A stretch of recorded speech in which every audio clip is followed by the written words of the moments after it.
ચાલો મિત્રો, આજે જીએમ કિચનમાં આપનું સ્વાગત છે. આપણે આજે મેથી પાલકના ગોટા બનાવીશું. ચાલો મિત્રો, મેથીના ગોટા બનાવવામાં આપણે એક મસાલો તૈયાર કરવો પડશે. તેમાં 2 ચમચી મરી અને ધાણા આખા લીધા છે. એને કરકરા પીસી લેશું.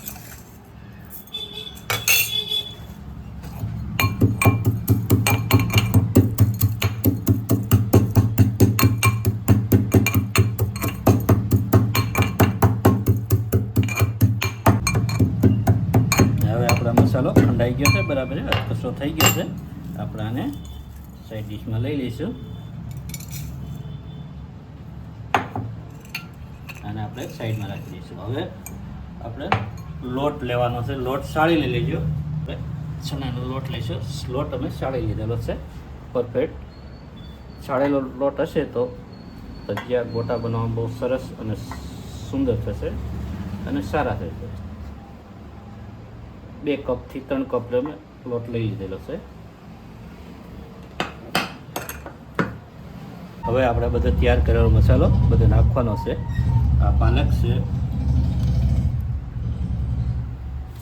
આ પાતરા છે, આ મેથી છે. મેથી જેટલી જોઈએ તેટલી નાખી શકો છો. આપણે મરચાંની અને કાંદાની.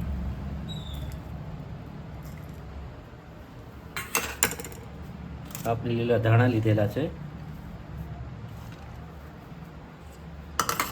પછી આપણામાં થોડા કાંદા પણ ઉમેરશું એટલે ટેસ્ટ મસ્ત આવે છે અને સારો લાગશે. એમાં 2 ચમચી આપણે એમાં નાખી દેવાની છે આદુ, લસણ ને મરચીની પેસ્ટ છે. 2 ચમચી બહુ થઈ જશે. હવે બધું આનું મિક્સ કરી નાખીશું આપણે. અને આ કરકરા આ મસાલો નાખી દઈશું. એનો સ્વાદ બહુ મસ્ત લાગશે તમને. આ બધું મિક્સ કરી નાખીશું. બધું મિક્સ થઈ જાય પછી આપણે પાણી જોતું છાશ હોય કે પાણી હોય જોતું ઉમેરવાનું છે. ને આપણે આ અજમો છે, અજમો નાખવાનો તો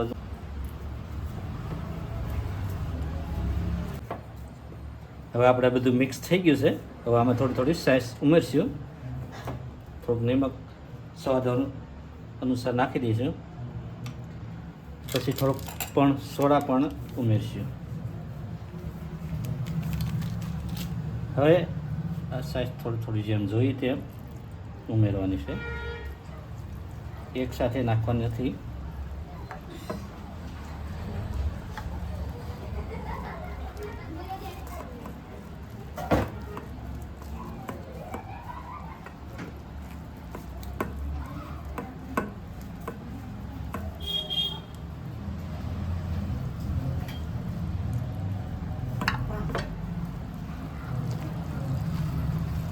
બેટર થઈ ગયું ફર્સ્ટ ક્લાસ. તો તમે જોઈ શકો છો આટલું જ થવું જોઈએ બેટર. હવે આપણે કમ્પ્લીટ થઈ ગયું છે. 2 ચમચી આપણે તેલ ઉમેરી દઈશું. તેલ ઉમેરવાથી પોસા રૂજો અને સારા થશે. આપણે તેલ ગરમ કરવા મૂકી દઈશું. તેલ બરાબર ગરમ થઈ જાય છે એટલે આપણે ગોટાની શરૂઆત કરી દઈશું. આપણે જોઈ શકો છો તેલ આવી ગયું છે. હવે આપણે ગોટા મૂકવાનું ચાલુ કરીશું. આ રીતે મૂકતા જવાના અને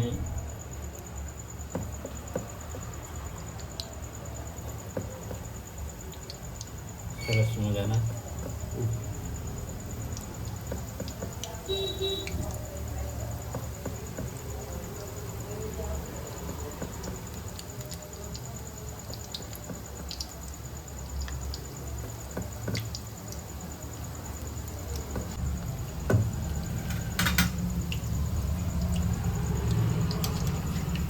મસ્ત થઈ ગયા.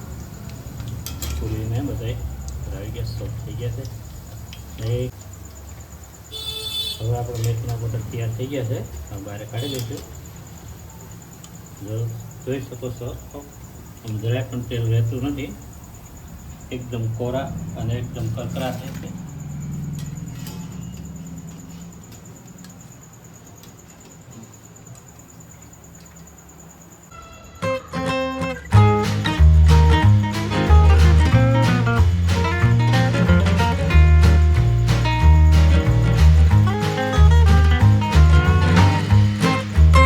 જો તમને અમારો વિડીયો પસંદ આવ્યો હોય તો સબસ્ક્રાઈબ કરો, લાઈક કરો, શેર કરો અને કમેન્ટ કરો.